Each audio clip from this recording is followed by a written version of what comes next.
Good morning, students, all of you. Welcome to Soldiers Academy Seeker. Upon last class में यानी पिछली class में pronoun के बारे में पढ़ रहे थे। प्रोनाउन के अपन काइंड्स में चले थे कि प्रोनाउन है वो नाउन के रिपीटेशन को रोकता है। तो अपन ने कई प्रकार की जो प्रोनाउन थी उसको देखा। आज अपन देखेंगे reciprocal pronoun. Kinds of pronoun में अपन 4-5 टाइप हैं वो पढ़ लिए। आज अपन पढ़ेंगे रेसिप्रोकल। कौन सा काइंड आज? Reciprocal pronoun. रेसिप्रोकल प्रोनाउन को हिंदी में पारस्परिक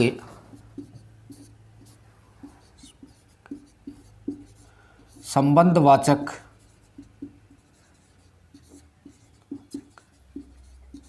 सर्वनाम बोलते हैं। कौन सा सर्वनाम बोलते हैं? संबंधवाचक सर्वनाम, पारस्परिक संबंधवाचक सर्वनाम, रेसिप्रोकल प्रोनाउन। ठीक है, इसमें ईच अदर, वन अनोदर, ये रेसिप्रोकल प्रोनाउन होती हैं। अब इनका यूज अपन कहाँ करें? देखिए, ईच अदर का मतलब भी होता है आपस में, या और वन अनोदर आपस में ही होता है। चलो देखते हैं। अब ईच अदर का यूज है वो दो के लिए करते हैं। किसके लिए? दो के लिए, दो के लिए। और वन अनोदर का यूज मोर देन टू यानी दो से ज़्यादा के लिए, दो से ज़्यादा हेतु किसका यूज करते हैं? वन अनोदर का। किसका यूज करते हैं? वन अनोदर का। जैसे अपन इसका एग्जाम्पल देखते हैं पहले।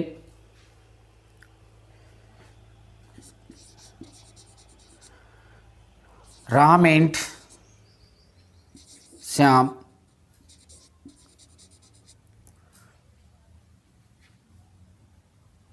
वर quarrelling.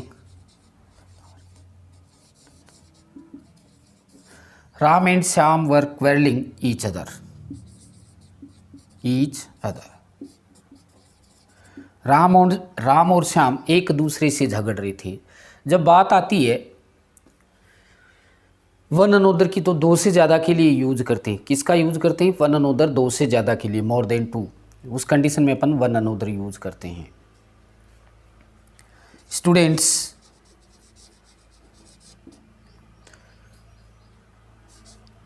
Blamed one another.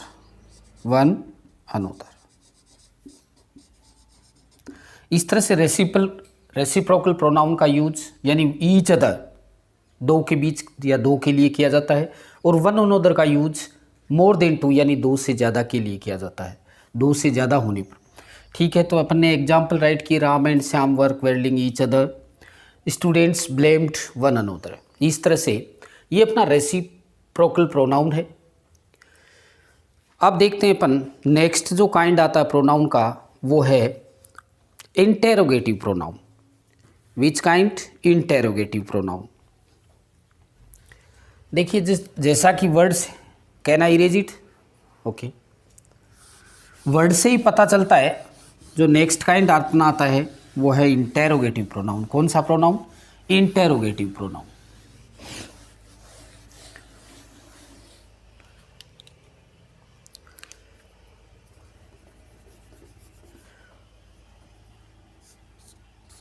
Interrogative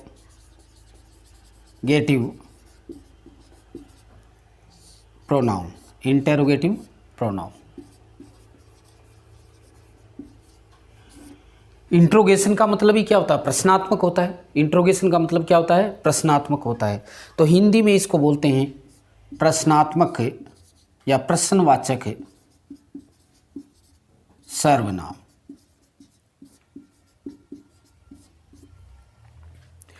तो देखिए interrogative pronoun is use to ask question यानी प्रश्न पूछने के लिए इंटेरोगेटिव प्रोनाउन का यूज किया जाता है। जैसे हु, हुज, हुम,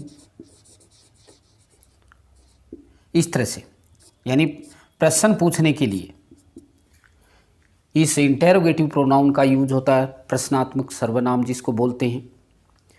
ठीक है, तो इंटेरोगेटिव प्रोनाउन जैसे हु में सब्जेक्ट का पता लगाने के लिए, सब्जेक्ट का पता करने हेतु हु यूज किया जाता है।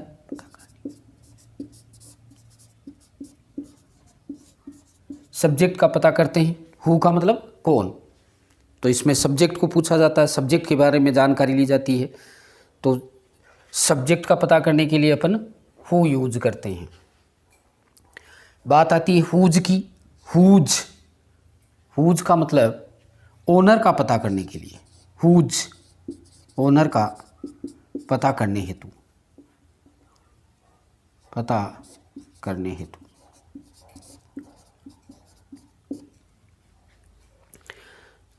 जैसे हु कौन, हुज किसका, किसकी, इस तरह से। तो ओनर का पता करने हेतु हुज का प्रयोग किया जाता है। हुम ऑब्जेक्ट का पता करने हेतु, ऑब्जेक्ट का पता करने हेतु किसका प्रयोग करते हैं, हुम का।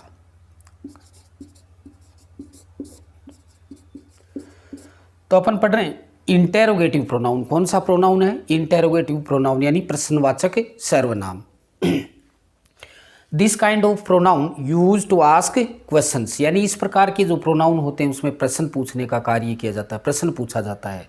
जैसे हु, हुज, हुम, विच, इस तरह से इंटेरोगेटिव प्रोनाउन बनते हैं।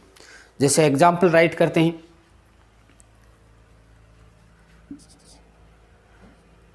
Who is playing there, who is playing there.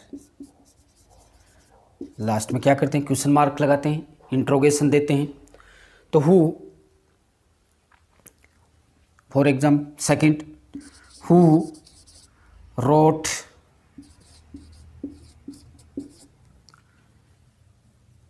The Mahabharat, who wrote the Mahabharat, यानी सब्जेक्ट का पता किया जाता है। एक बात ध्यान रखें, हु के बाद में डू, डज, डिड ये नहीं यूज करते हैं, डायरेक्ट मेन वर्ब ही लेते हैं। नेक्स्ट है हुज, हुज ओनर का पता करने के लिए, whose book is this, whose book is this. तो हुज बुक इज दिस।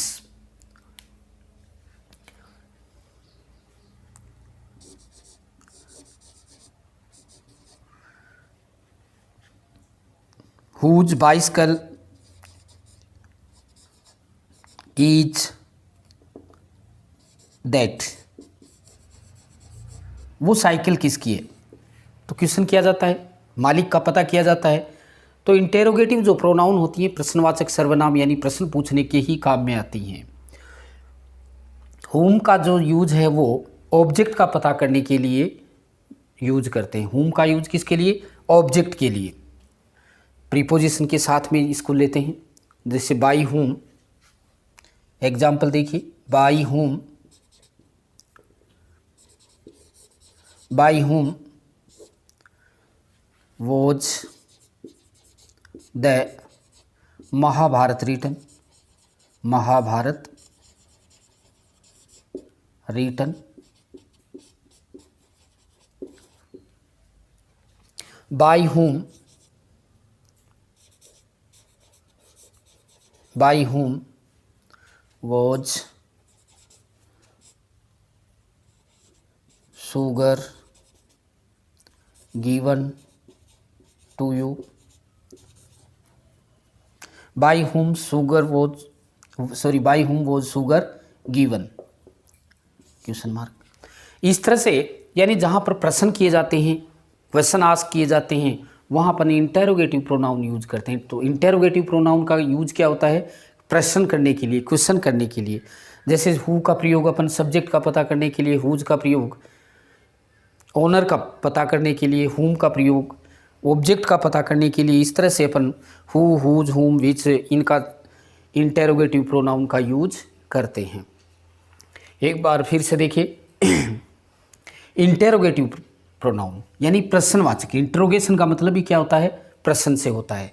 तो इंटेरोगेटिव प्रोनाउन प्रश्नवाचक सर्वनाम। तो इसमें प्रश्नवाचक जो सर्वनाम है या इंटेरोगेटिव प्रोनाउन है वो क्वेश्चन के लिए किया जाता है यूज। जैसे हु, हुज, हुम, तो हु का यूज अपन सब्जेक्ट को जानने हेतु करते हैं। जैसे हु इज प्लेइंग देयर, वहाँ कौन खेल रहा है, अपने को सब्जेक्ट का पता करना है इसमें। तो हु का प्रयोग सब्जेक्ट का पता करने के लिए। Second sentence, who wrote the Mahabharat, subject का पता कर रहे हैं। फिर आ गया एग्जाम्पल हुज का, तो हुज बुक इज दिस, ये पुस्तक किसकी है, मालिक का पता करने के लिए, ओनर का पता करने के लिए। हुज बाइसिकल इज दैट, वो साइकिल किसकी है। तो इस तरह से मालिक का पता करने के लिए अपन हुज यूज करते हैं। हुम का प्रयोग ऑब्जेक्ट का पता करने के लिए करते हैं।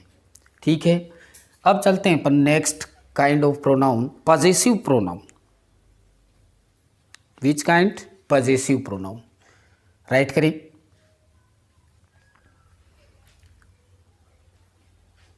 राइट हो गया? Okay.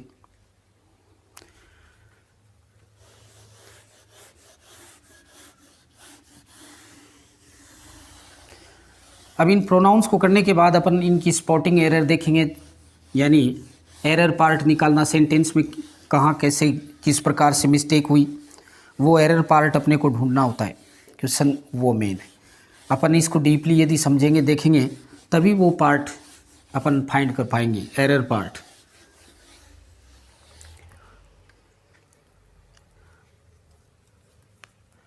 Possessive pronoun, next and final kind, possessive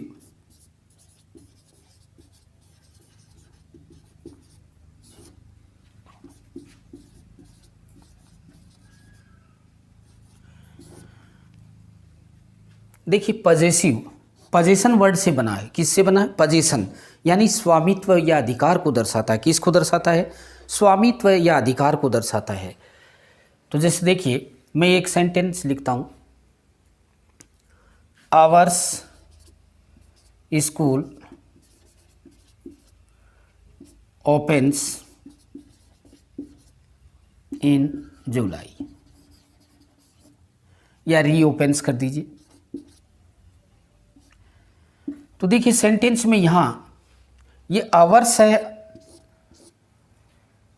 लेकिन यहाँ नाउन आ गया, तो इस कंडीशन में ये सही यूज नहीं है इसका, ये एडजेक्टिव के रूप में काम कर रहा है। ठीक है, यदि मैं सेंटेंस ये राइट करता हूँ, this book is mine, this book is mine, ये सेंटेंस एग्जैक्टली राइट है। क्यों? प्रोनाउन का यूज हुआ है माइन, यानी पॉजेसिव प्रोनाउन। और पॉजेसिव प्रोनाउन का जो यूज है वो नाउन से पहले नहीं होता। पॉजेसिव प्रोनाउन का यूज नाउन से पहले नहीं होता। इस तरह से तो इसमें जैसे देखिए केज देखते हैं तब अपने को ये समझ में आएगा, आवर्स है, देयर्स है, माइन है, ये पॉजेसिव प्रोनाउन होती हैं, यानी पॉजेशन को दर्शाते हैं, पॉजेसिव प्रोनाउन होते हैं। क्या होते हैं? पॉजेसिव प्रोनाउन होते हैं। एक बार मैं इरेज कर रहा हूँ इनका। देखिए नॉमिनेटिव केज, जैसे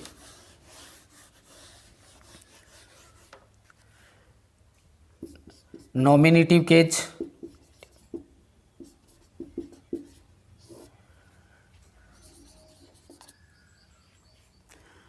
पॉजेसिव एडजेक्टिव, पॉजेसिव एडजेक्टिव और possessive pronoun.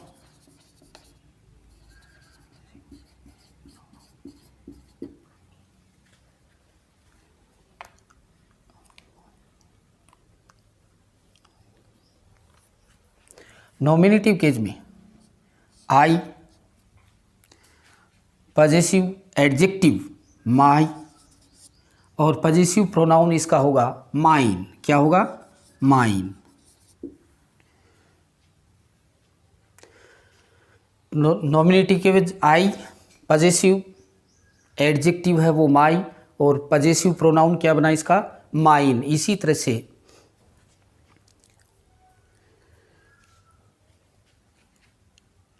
He, his, his, he, his, his, she possessive adjective hers,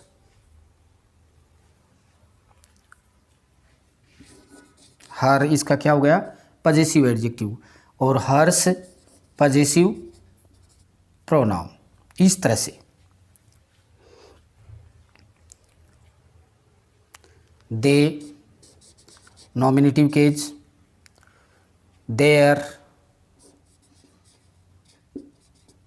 possessive adjective, theirs possessive pronoun. इस तरह से होते हैं। देखिए नॉमिनेटिव केज, पजेसिव एडजेक्टिव और पजेसिव प्रोनाउन। तो जो पजेसिव प्रोनाउन हैं वो मालिकाना या अधिकार को दर्शाती हैं। ठीक है, आई, माई, माइन, यानी आई नॉमिनेटिव केज, पजेसिव एडजेक्टिव माई हो गया, और पजेसिव प्रोनाउन क्या हुआ, माइन। इसी तरह सी, हर, हर्स, दे, देयर, देयर्स, इस तरह से इनकी पजेसिव केज हुई। एग्जाम्पल कुछ राइट करते हैं अपन। जैसे इरेज कर दूं इनको, ओके।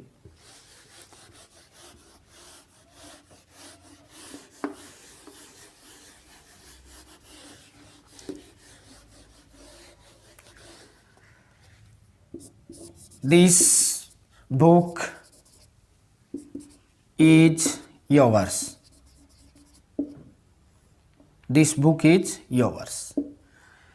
यहाँ देखिए, यदि मैं ये ऐसा कहता हूँ कि दिस इज योर बुक, यहाँ यदि अपन योर लगाते हैं, ये पजेसिव प्रोनाउन की केज नहीं है। किसकी केज नहीं है, पजेसिव प्रोनाउन में नहीं है। यदि मैं ये राइट करूँ कि दिस इज योर बुक, उस कंडीशन में पजेसिव प्रोनाउन यूज नहीं हो रहा। ये सेंटेंस राइट है बिल्कुल, कि this book is yours, this book is yours, yours is a new car, yours is a new car. ठीक है, क्योंकि मैंने बताया कि प्रोनाउन जो है नाउन से पहले या नाउन के जस्ट बाद यूज नहीं होता। ठीक है, yours is a new car, यदि मैं इस सेंटेंस को ऐसे लिख राइट करता हूँ, योर कार इज न्यू, उस कंडीशन में पजेसिव प्रोनाउन का एग्जैक्टली रूप नहीं है। सेंटेंस बनेगा yours is a new car, yours is a new car. इस तरह से ये पजेसिव प्रोनाउन यूज होती है। Next, hers, hers is a beautiful house, hers is a beautiful house, hers is a beautiful house. ये देखिए possessive जो pronoun है उसके एग्जाम्पल। तो this book is yours, possession दिखाई दे रहा है इसलिए possessive pronoun. Yours is a new car, sentence हो गई your car, yours car is new. इस कंडीशन में यानी पजेसिव प्रोनाउन नाउन से पहले कभी यूज नहीं होता। इस कंडीशन में ये क्या होगा, रोंग होगा। योर्स कार इज न्यू, यहाँ ये पजेसिव प्रोनाउन के रूप में नहीं है। जबकि क्यों नहीं है, क्योंकि योर्स जो पजेसिव प्रोनाउन है उसके जस्ट बाद नाउन नहीं यूज करते। क्या यूज नहीं करते, नाउन यूज नहीं करते। इसलिए yours is a new car और hers is a beautiful house. इस तरह से that book is mine, that horse is mine. तो ये हुए पजेसिव प्रोनाउन। तो आज की क्लास में अपन ने सबसे पहले रेसिप्रोकल प्रोनाउन को पढ़ा जो पारस्परिक संबंध को दर्शाता है। जिसमें ईच अदर और वन अनोदर के रूप में यूज करते हैं। नेक्स्ट में अपन ने पढ़ा इंटेरोगेटिव प्रोनाउन। इंटेरोगेटिव प्रोनाउन का यूज ही प्रश्न करने के लिए होता है, प्रश्न पूछने के लिए होता है, जिसमें हु, हुज, हुम ये इंटेरोगेटिव प्रोनाउन के एग्जाम्पल के रूप में आज दिखाए कि हु सब्जेक्ट फाइंड करने के लिए, हुज ओनर या मालिक को फाइंड करने के लिए, और हुम ऑब्जेक्ट का पता करने के लिए अपन यूज करते हैं। फिर आई पजेसिव प्रोनाउन। पजेसिव प्रोनाउन में अपन ने पहले चार्ट देखा, नॉमिनेटिव केस का पजेसिव एडजेक्टिव को राइट किया, उसके बाद पजेसिव प्रोनाउन को। यहाँ पर ने कुछ एग्जाम्पल राइट किए, दिस बुक इज योवर्स, फिर yours is a new car, या hers is a beautiful house, that horse is mine. इस तरह से अपन ने एग्जाम्पल देखा। अब अपन नेक्स्ट में देखेंगे इनके जो स्पॉटिंग एरर्स के क्वेश्चन किस प्रकार से एग्जाम में आते हैं, उनको सोल्व करना और उनको समझना। आई होप आज का ये जो क्लास आपको अच्छी तरह से समझ में आई होगी। वीडियो को कमेंट लाइक ज़रूर दें। नेक्स्ट क्लास में अपन प्रोनाउन की जो स्पॉटिंग एरर्स हैं उस क्वेश्चन को करेंगे। आज के लिए इतना ही काफ़ी। थैंक्स।